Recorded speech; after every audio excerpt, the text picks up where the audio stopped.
secara nyata telah melakukan pelanggaran atas hak moral sehingga telah melakukan pelanggaran atas hak cipta.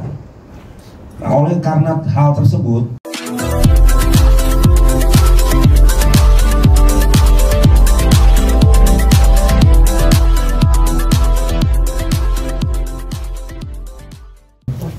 selamat siang teman-teman media.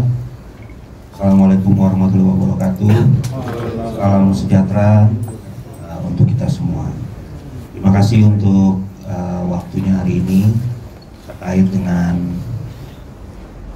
berita tentang pelanggaran hak moral lagu saya di beberapa digital platform, digital streaming platform. Jadi saya mau menerangkan dulu bahwa sebelumnya pada tahun 2016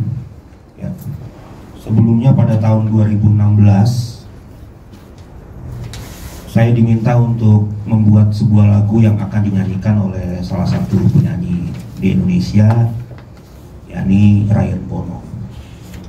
Dimana pada tahun 2016 saya menciptakan lagu yang berjudul I Still Love You, yang dirilis di bawah naungan PT Halo Entertainment Indonesia, yang kemudian lagu tersebut dieksploitasi oleh PT Halo Entertainment Indonesia di beberapa digital platform seperti Spotify, YouTube Music, dan Apple Music. Bahwa baru-baru ini pada saat saya melakukan pendataan kembali, jadi ada mungkin 1 bulan yang lalu saya melakukan filing ulang gitu ya lagu-lagu saya di digital streaming, karena memang lumayan banyak katalognya, jadi saya ada niat untuk merapikan.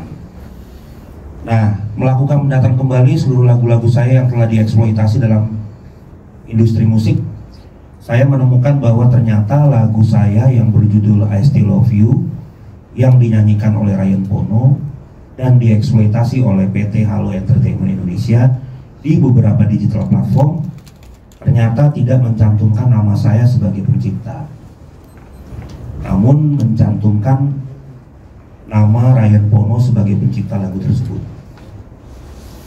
di mana saya sebagai pencipta lagu memiliki hak moral sebagaimana yang telah ditentukan dalam Undang-Undang Cipta, yakni hak untuk selalu dicantumkan nama pencipta dalam setiap ciptaan, dan siapapun dilarang untuk menghilangkan nama saya dalam setiap ciptaan saya.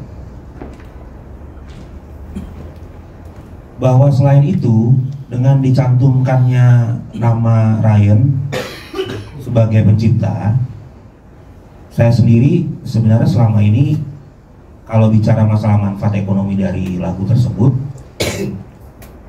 harusnya saya juga turut merasakan royaltinya gitu. Saya turut merasakan manfaat ekonominya, tapi sampai hari ini reporting yang katanya di report ke Naga Suara pada saat saya membuatkan lagu ini kan tahun 2016 ya, saya masih ada di publishing Naga Suara, itu saya tidak pernah merasakan royaltinya secara signifikan. Nah, jadi tindakan yang dilakukan oleh PT Halo Entertainment Indonesia secara nyata telah melakukan pelanggaran atas hak moral sehingga telah melakukan pelanggaran atas hak cipta. Nah, oleh karena hal tersebut, saya melalui kuasa hukum saya, yakni Kantor Hukum Minola Sibayang and Partners, telah melakukan teguran. Jadi kita nggak main untuk preskon aja, tapi kita udah melakukan teguran atau somasi sebanyak 2 kali. Yang pertama, somasi pertama dilakukan pada tanggal 19 Juni 2025. Namun tidak direspon oleh PT Halo Entertainment Indonesia. Somasi kedua pada 4 Juli 2025 dan baru direspon pada tanggal 7 Juli 2025. Itu pun direspon setelah saya menghubungi sahabat saya, mantan manajernya Mike Mohede, dulu namanya Mas Indra. Kebetulan saya masih berhubungan baik. Saya iseng-iseng nanya, Halo Entertainment ini kantornya di mana, karena saya merasa jangan-jangan surat somasi yang pertama ini alamatnya salah gitu kan. kan kita bisa aja ngirim dokumen yang alamatnya salah. Tapi ternyata alamatnya benar, dan akhirnya saya ceritalah sama Mas Indra ini melalui WhatsApp.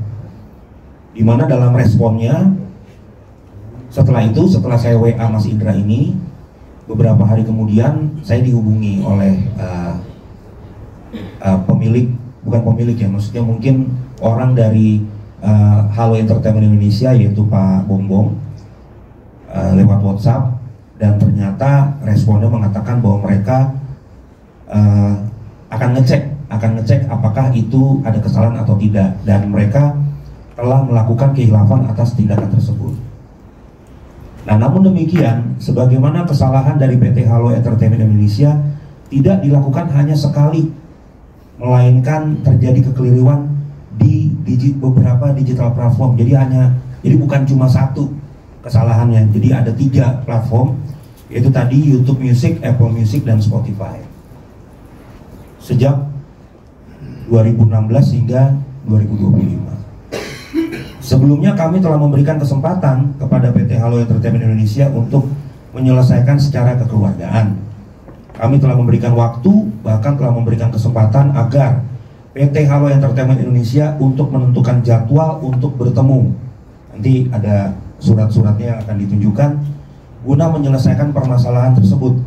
Namun hingga saat ini PT Halo Entertainment Indonesia tidak kunjung menunjukkan itikat baiknya untuk menyelesaikan permasalahan ini.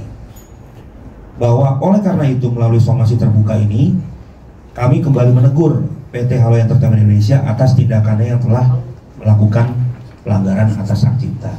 Nah, ini perlu saya sampaikan juga, nanti ditambahkan oleh Bang Minola dan Mbak Nadia, bahwa kondisinya pertama kali saya menemukan, ini contohnya dari Apple Music ya. Ini tulisannya performing artist Ryan Bono, lalu composition and lyrics Irwan Simanjuntak. Padahal secara komposisi, aransemen saya juga yang buat, liriknya juga saya yang buat.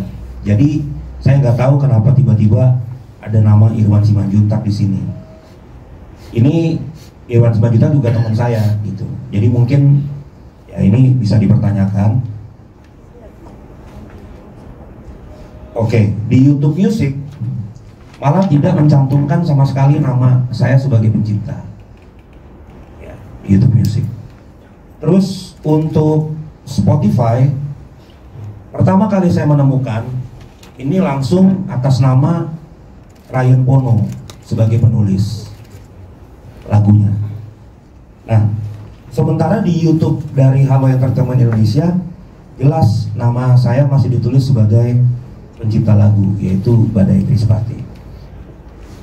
Lalu setelah ini direspon beberapa hari setelah surat berbalas kepada kuasa hukum saya, ternyata di digital platform ini sudah diganti namanya menjadi nama saya. Jadi sudah ada langkah untuk mengganti nama tersebut kembali ke nama saya. Artinya memang secara tidak langsung mengakui bahwa ini ada kesalahan dalam memberikan informasi kepada agregator sesuai dengan alasan yang bersangkutan, bahwa mereka telah menitipkan ini kepada agregator, jadi tidak memasukkan langsung. Namun bagi kami, karena saya juga punya perusahaan rekaman, agregator pasti akan menerima input atau informasi dari yang memberikan metadata. Jadi tidak adalah hal yang mungkin tidak masuk akal ya, tidak logik kalau penginputan data bisa beda dengan informasi. Jadi maksud kami dari respon ini adalah somasi terbuka kepada PT Halo Entertainment Indonesia. Mohon direspon, mohon diklarifikasi, karena sesuai dengan undang-undang dan peraturan bahwa setiap pelanggaran hak moral ada sanksinya, dan ini bukan saya yang ngomong, tapi undang-undang cipta yang bicara. Nah, setelah sebelum ini kita juga pernah ada berurusan ya Bang, ada dengan juga satu label, dan selesai mereka menanggapi dengan baik tanpa harus ada seperti ini. Kira-kira seperti itu beritanya. Mungkin Bang Winola mau tambah. Saya kira pertanyaan aja ya teman-teman ya. Mana dia udah cukup masalahnya ya. Bang, ini kan udah 2 kali somasi ya, dan mungkin akan langkah selanjutnya apa? Apakah masih memberikan waktu kembali untuk hal Indonesia tersebut? Ya, sebenarnya kita masih berharap ya, berharap itu ada etikat baik dari Halo Entertainment ya untuk menyelesaikan masalah ini secara bijak ya, melalui meja perundingan ya, musyawarah, dan tentu dalam pertemuan perundingan secara langsung itu pasti akan ada suatu hasil yang akan lebih baik ya. Hasil baik yang tidak akan merugikan kepentingan hukum klien kami Badai, dan juga pasti tidak akan menimbulkan kerugian yang lebih besar bagi Halo Entertainment. Karena kalau memang misalnya kemudian posisinya dia merasa dengan memberikan satu kali jawaban, melempar tanggung jawab kepada pihak agregator, dan kemudian berjanji untuk hadir dalam pertemuan biar ada mediasi, tapi kemudian tidak ada kabar apapun hingga hari ini. Bahkan surat somasi atau surat kami yang ketiga itu juga tidak direspon. Ini menurut kami kan bukanlah suatu sikap yang bijak ya. Jangan sampai nanti ini akan menambah daftar gugatan dari seorang pencipta yang karya-karyanya itu ya tidak dihargai ya, dan ini akhirnya membuat kita mengatakan bahwa komposernya yang salah, padahal sebenarnya kita sudah membuka ruang untuk melakukan negosiasi, untuk melakukan perundingan, tapi tidak direspon. Ketika kita melangkah ke upaya hukum atas pelanggaran hak moral sebagaimana yang diatur dalam pasal 7 Junto pasal 112, dan di pasal 112 itu ada sanksinya, ada dendanya, dan itu kita lakukan, nanti kemudian akan terjadi gesekan yang panjang lagi antara pelaku pertunjukan dengan komposer yang dianggap enggak benar selalu komposernya. Nah, jadi kami harapkan sebelum kita mengambil upaya hukum yang lebih lanjut, ada etikat baik untuk hadir, untuk mencari solusi atas permasalahan ini. Ya, kenapa klien kami juga mengambil cara untuk melakukan somasi terbuka ini, tentu agar ketika masalah ini menjadi masalah hukum, ada catatan digital bahwa ada jejak digital bahwa kami sudah melakukan upaya-upaya yang sepatutnya kami lakukan.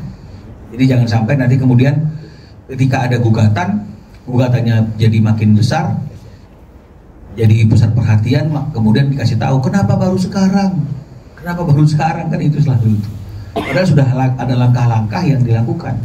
Selama ini langkah-langkah yang dilakukan kan mungkin tidak selalu dibagi ke teman-teman media. Tiba-tiba sudah ada gugatan dan selalu mereka defendnya kok baru sekarang, kok nggak begini nggak begitu, padahal ini sudah diberi kesempatan untuk bermusyawarah tapi tidak merespon ya. Jangan lupa ya di subscribe dan nyalakan lonceng notifikasinya.